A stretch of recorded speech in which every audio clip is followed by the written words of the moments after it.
Hello wonderful humans, my name's Katie Kinish and today we are going to talk about therapy. I decided to talk about therapy today because yesterday's SSS VEDA prompt was like, what's something that you love about Mondays? And I did not do that. Instead, I did a tag with my brother and my boyfriend. You should check it out. I laugh every time I watch it. I watch it way too much considering it is my own video. There's a epic spit take as described by one of my friends. So yeah, check that video out. Anyway, since I didn't do a video about why I like Mondays, I figured I would do a video today about why I like Tuesdays. And the answer to that is I have therapy on Tuesdays. Yay! So in a little bit over an hour, I get to go sit down with my therapist, Dan, and do therapy. I was gonna go into specifics and then I realized that I don't want to. It's a bit too early in this relationship for us to be taking a deep dive into that. So I figured that I would talk today about misconceptions that people might have about therapy and things that might make someone hesitate before going to therapy because I'm not good at putting on lipstick because I think that everyone can benefit from therapy. That does not mean that I think that everyone should go to therapy. I think that it's a very personal decision, and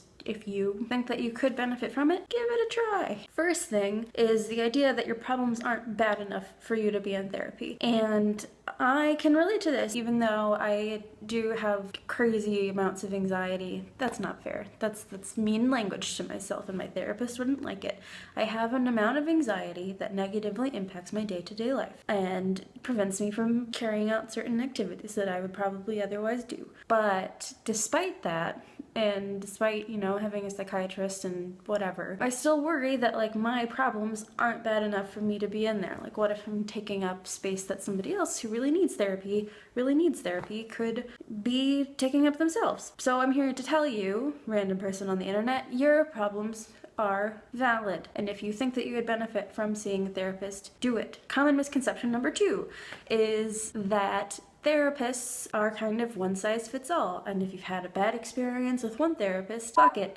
Never try again because they're probably all the same. That's not true. I will also say that I can relate to this one too because the very first time I tried to go to therapy, which in retrospect, part of the problem was that I wasn't ready. I was 19, 18 at the time, and yeah, I was not ready.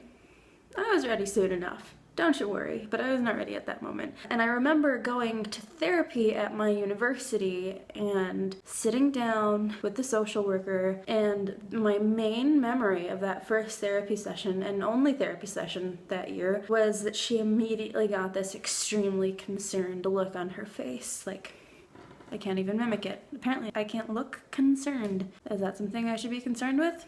And I was really put off. I'm like, you don't know any of my shit yet, so calm down with the facial expressions. Yeah, so she was not a good fit for me. In addition to me not being ready for therapy yet, she was not a good fit for me. I know I personally need a therapist that I can joke with, which leads me to my next point, that therapy is super serious and that, like, from the first session on, you're gonna just do a deep dive into all of your most terrible traumas for 1 hour a week or however often you go.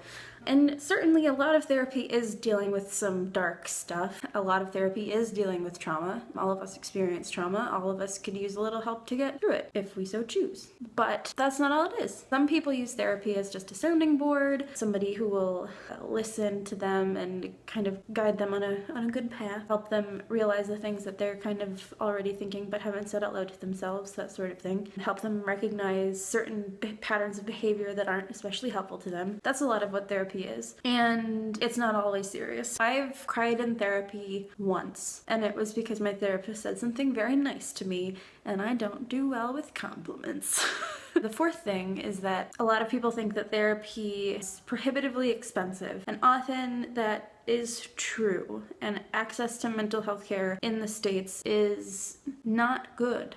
It's not in a good place. However, that does not mean that there is no hope. If you have insurance, if you have insurance that doesn't totally suck, because let's face it, there's a lot of insurance that totally sucks. You could check and see whether therapy is covered by it. My therapy is covered by my insurance, and I paid $20 a session to see a psychologist. There's also a sliding scale. A lot of therapists see their clients on a sliding scale, and they do it based on income and life circumstances, and you just work one-on-one with the therapist that you find who does sliding scale. Another thing is that a lot of clinics have interns.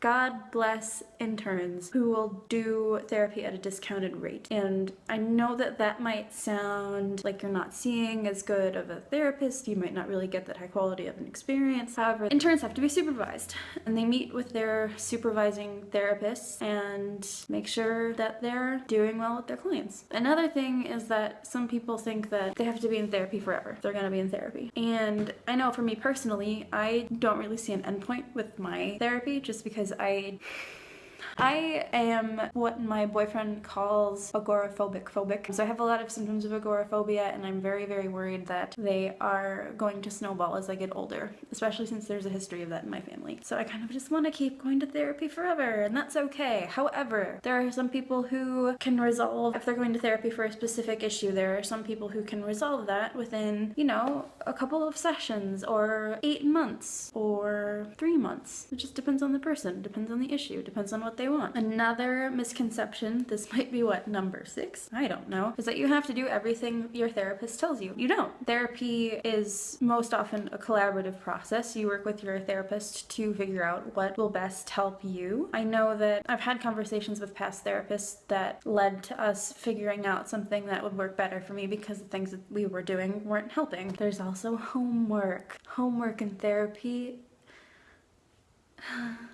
I love homework in therapy. I bet you can guess what kind of student I was back in the day. Well, pre-college. Things went kind of downhill in college. That's another story. Yeah, it helps me feel more engaged throughout the week. That said, not all therapists like homework. All of the therapists I've seen have been willing to do homework, even if it's not their wheelhouse. If you don't want to do homework, you don't have to. Your therapist might want you to, but again, collaborative. You're gonna figure out what's best for you if you decide to go.